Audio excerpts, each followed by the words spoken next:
Hello friends, welcome to Katiyar DK education point. I am Divya और आज हमारी ईवीएस की क्लास है। ये क्लास आपकी सीटेट पेपर 1 के लिए है। तो चलिए क्लास को शुरू करते हैं।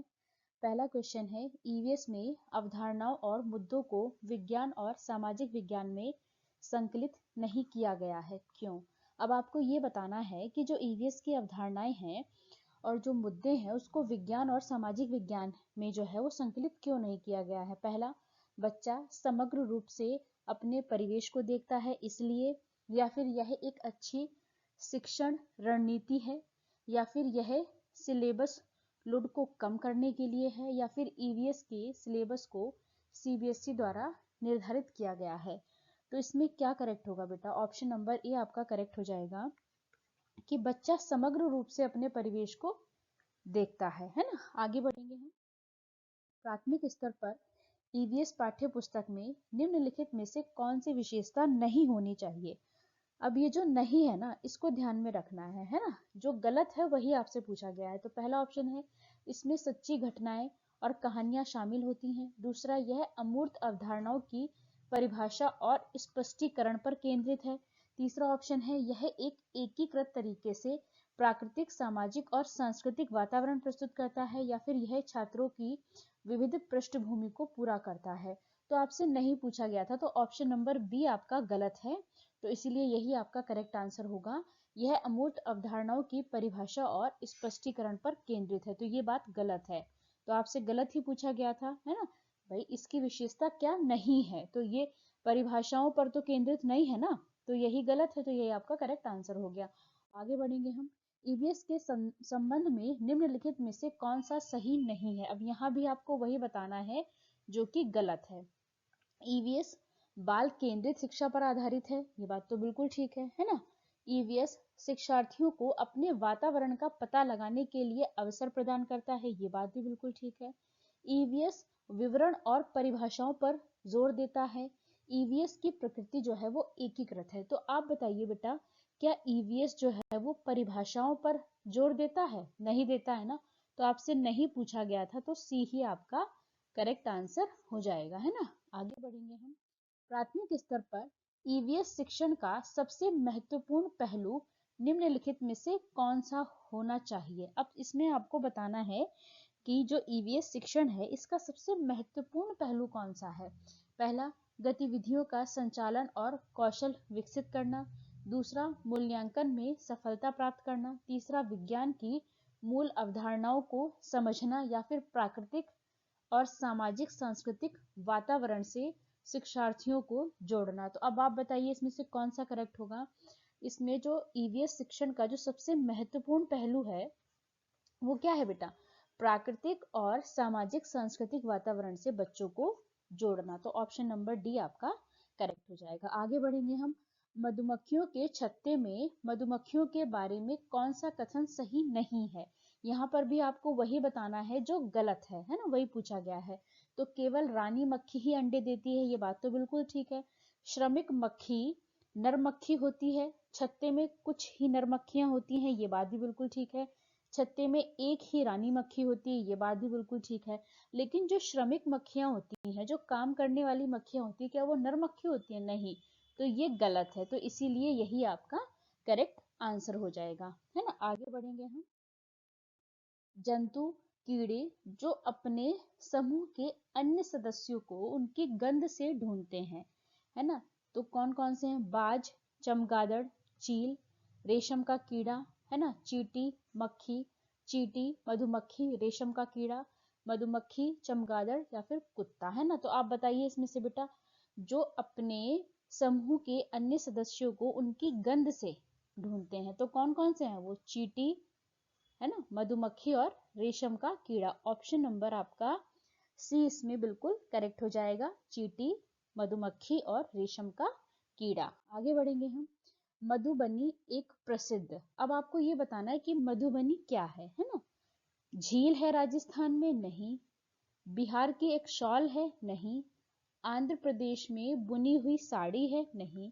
बिहार की एक प्रकार की जो है वो लोक कला चित्रकारी है, और बिहार का एक स्थान है मधुबनी, है ना।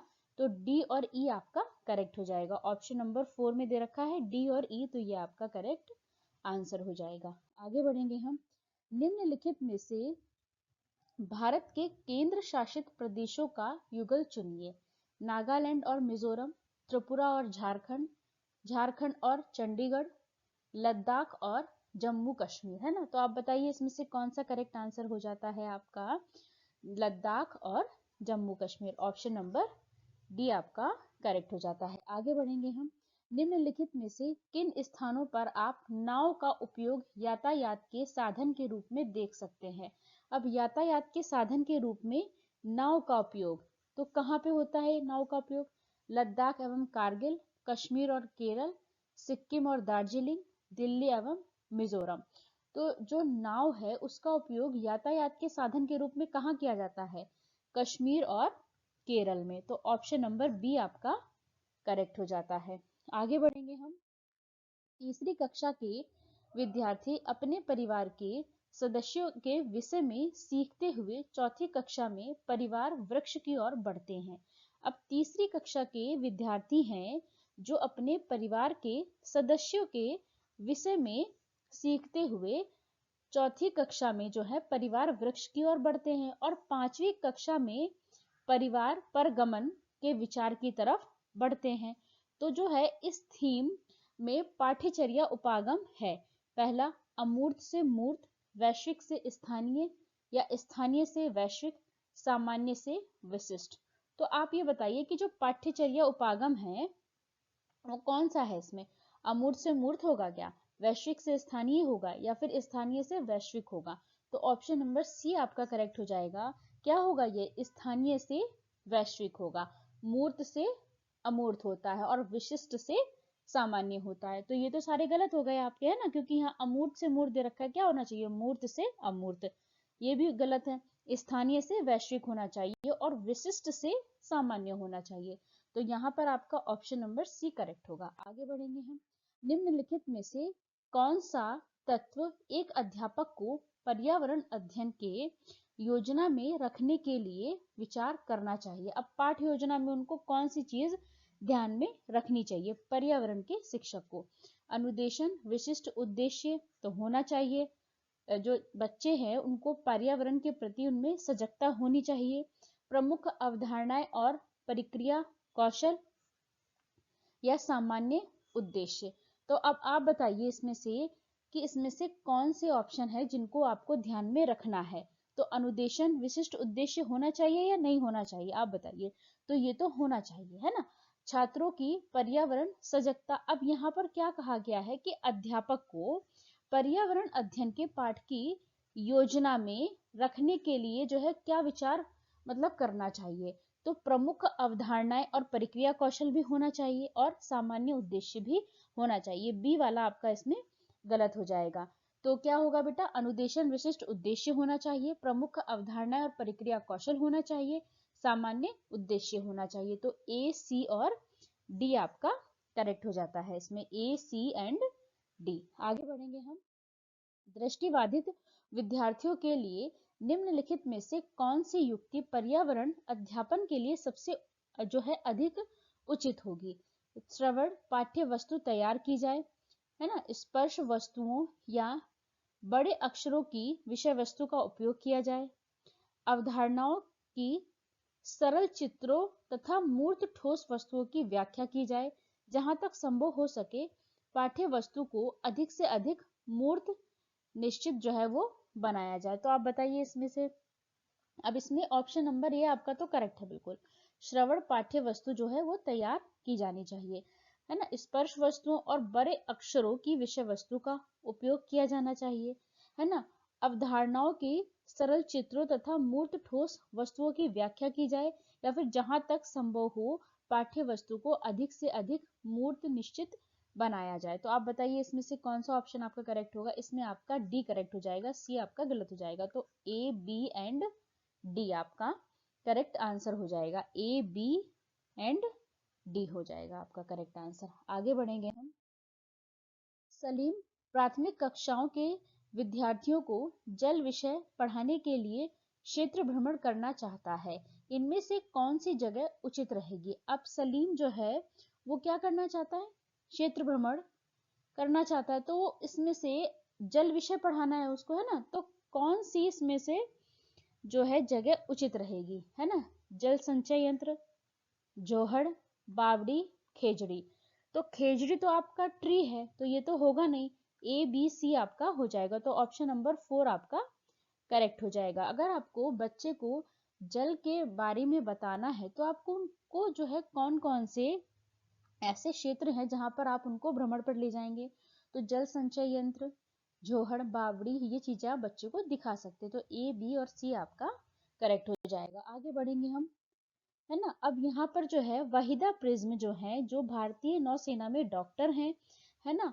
तो वो किस राज्य में रहने वाली हैं? वो कहाँ की रहने वाली हैं? जम्मू कश्मीर, पंजाब, उत्तराखंड, हरियाणा। तो ऑप्शन नंबर ए आपका करेक्ट हो जाएगा। वो कहाँ की रहने वाली हैं?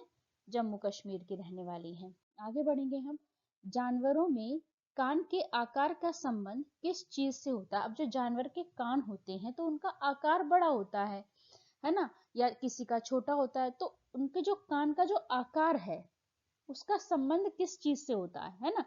उनके शरीर के वजन से, उनकी सुनने की शक्ति से, उनके शरीर की लंबाई से, या फिर शरीर के रंग से।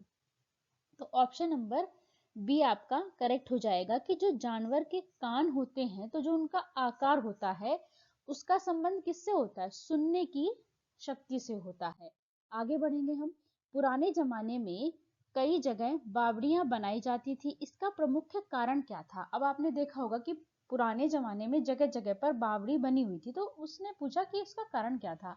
क्या पानी की कमी थी, इसीलिए जगह जगह बावड़ियां बनाई जाती थी, या फिर प्यासे यात्रियों को पानी पिलाना बहुत अच्छा काम था इसलिए, अपना प्रभाव जमाने के लिए, या फिर उपयुक्त में से कोई नहीं?